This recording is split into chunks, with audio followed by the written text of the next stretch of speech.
Hello, and welcome to the Center of Excellence for Behavioral Health and Nursing Facilities podcast. I'm your host, Rukia Campbell, and this is a compelling series that delves into the profound and diverse stories of individuals navigating the intricate landscapes of behavioral health and substance use. Today, we welcome our special guest, David McKay.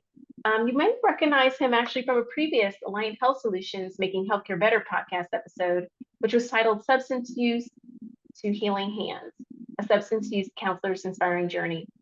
During that previous podcast, he actually shared his lived experience as an Atlanta-based substance use counselor who is someone who has also experienced the journey of substance use recovery.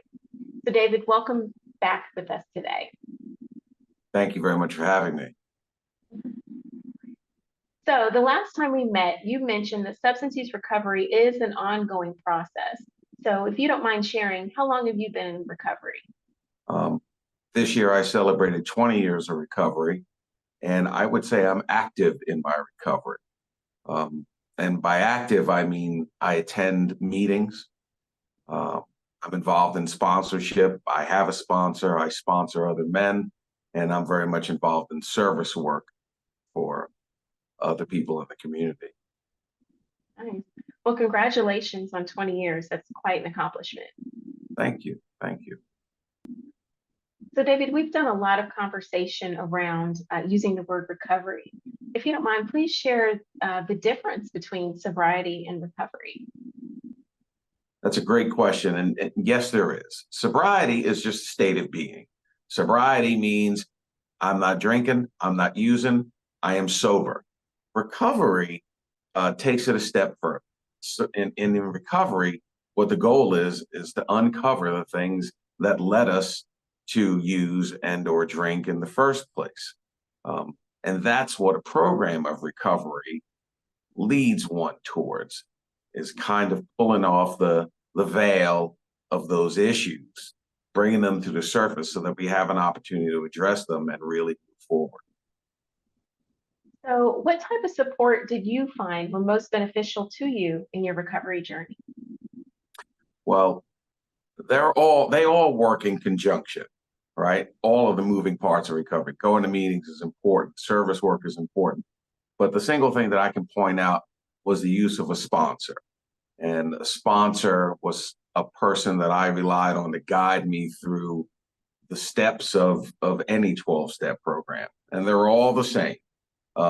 The specific object may change, but the basic premise of the 12 steps is consistent throughout. So to have somebody guide me through that process, because it does. I mean, it looks like you're reading a foreign language when you're trying to digest this stuff in early recovery.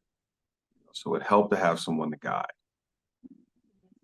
So a sponsor is a person that guides. So how does a person actually gain a sponsor? Well, there are a number of ways. Number one, the easiest way to gain a sponsor is to show up at meetings where prospective sponsors would be.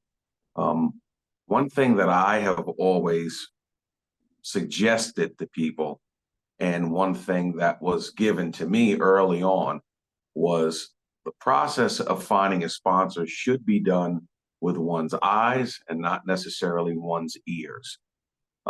Because a lot of people say a lot of things and it sounds great. But if you see them doing something different, that might not be the person who has what you want, what you're looking for. Mm-hmm. So for me, the process was selecting someone who seemed to be walking in a direction that I really wanted to follow, and just as easy as asking. One thing is, it's not a marriage, it's not a contract, it's nothing difficult at all. It's as easy as saying, can I have your phone number? I'd really like to talk to you. That's about it. And then the relationship builds from there. Nice. So do the sponsors usually come to the meetings and then you're able, or does someone usually try to connect you with someone that would kind of fit your needs of what you're looking for in a sponsor? No, it's a very personal process. So you're going to want to identify someone that you have met at a meeting, or at least in the recovery arena. That's going to be the place to find them. Okay. Now, there are other ways. For example, if I weren't ambulatory and I couldn't go to meetings, I could contact like an intergroup or something like that. Every program, Alcoholics Anonymous, Narcotics Anonymous, and most other 12-step programs, they have a local office that's dedicated to assisting the group. I could contact one of those and say, hey, I'm really interested in the sponsor and I can't get out. Can you have someone give me a call? And there are always going to be people that are willing to assist. So, well, thank you for sharing, how to kind of make the introduction and resources that folks can actually use to identify a sponsor. So outside of some of the things that you mentioned, are there some special things that someone should look for when considering a sponsor? Yes. One of the things that was given to me was that I should look for someone who shares my gender. I have certainly seen and experienced over the years that things can get a little dicey when you're dealing with the opposite sex in the recovery setting, because it is a very intimate relationship and lines can get crossed and boundaries can get crossed. And if you're dealing with the same sex, it just kind of minimizes the likelihood of that happening. What are some actionable steps that a facility can actually take to connect their residents with sponsors? Well, one of the easiest things that a facility can do is contact like the local intergroup, Narcotics Anonymous, Alcoholics Anonymous, and request that someone bring a meeting to their facility.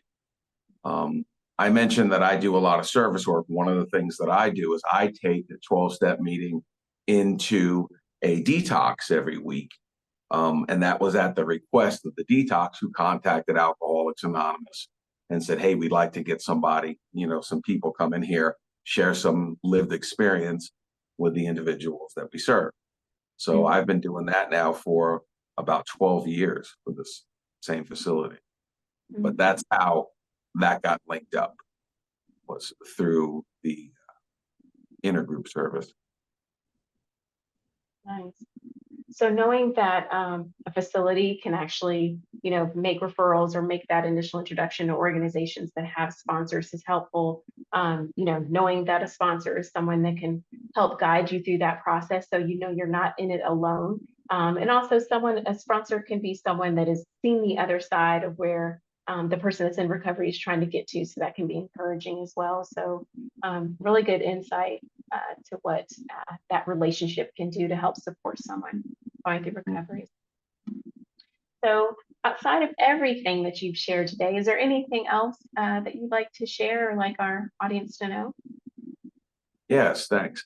Most of what I've been talking about is under the assumption that everybody is ambulatory. We're talking about going out to meetings or being able to gather in a facility, in a room or something like that. Not everybody's ambulatory. And there's still services available to those as well. One of the resources that I use frequently is an online resource called In the Rooms. And in the rooms, there is a litany of online virtual 12-step groups, pretty much covering every topic known to humankind. It obviously got big during COVID and it never went away. It's still thriving, and it services pretty much around the clock, 24 hours a day. You can log in and find a meeting and people to connect with. Wow, that's awesome. So just knowing that these resources are out there and they're set up to meet people where they are, whether they're able to go out to meetings or need to be at home, or just aren't able to get to meetings, that's great. That's great. Well, David, thank you for sharing such great information today. We really appreciate it. We know that our viewers will find it helpful. And thank you all for joining us for another episode of the Center of Excellence for Behavioral Health and Nursing Facilities podcast, Better Mental Wellbeing.